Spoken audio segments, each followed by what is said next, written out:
Hi friends, கிறிஸ்மஸ்னாவே cake தாங்க. அதை எப்படி செய்யறதுன்னு யோசிக்கிறவங்களுக்காக ஒரு சின்ன ஐடியாங்க.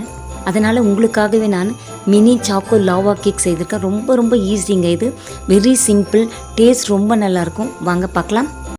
250 ml காய்ச்சி ஆற வச்ச பால் எடுத்திருக்கேன். அதோட நாட்டு சக்கரை 1/2 கப் போட்டு நல்லா கொஞ்சம் மிக்ஸ் பண்ணுங்கள். இப்போ vanilla essence 1 teaspoon, 1/2 cup cocoa powder, 3/4 cup oil add பண்ணிவிட்டு மெதுவாக மிக்ஸ் பண்ணுங்கள். அப்போ தான் நல்லா சாஃப்டாக வரும். 1 கப் 250 கிராம் மைதா எடுத்திருக்கேன். கொஞ்சம் கொஞ்சமாக ஆட் பண்ணி நீங்கள் மிக்ஸ் பண்ணுங்கள். மெதுவாக அந்த வீடியோக்காக நான் கொஞ்சம் ஃபாஸ்ட்டாக காமிக்கிறேன். ஆனால் மெதுவாக தான் நான் மிக்ஸ் பண்ணியிருக்கேன்.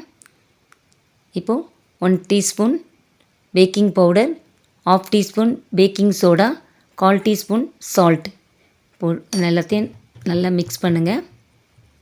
நல்லா மெதுவாக தான் மிக்ஸ் பண்ணுங்கள். அப்போ தான் கொஞ்சம் சாஃப்டாக வரும். இந்த மாதிரி சில்கி டெக்ஸ்சர் வர்ற வரையும் நீங்கள் நல்லா மிக்ஸ் பண்ணி விடுங்க. அதுக்கு குழி பணியார கல் எடுத்துருக்கேன், இண்டோலியம். ஆயில் அப்ளை பண்ணிவிட்டு ஒவ்வொரு மோல்டுலேயும் பாதி அளவு நீங்கள் ஆட் பண்ணிங்கன்னா போதும் இந்த பேட்டரை.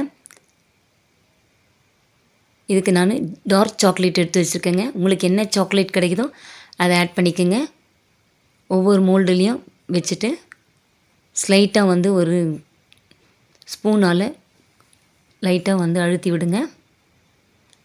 ரொம்ப லைட்டாக. அதுக்கு மேலே அந்த சாக்லேட் கவர் பண்ணுற மாதிரி மறுபடியும் இந்த பேட்டரை ஆட் பண்ணுங்கள்.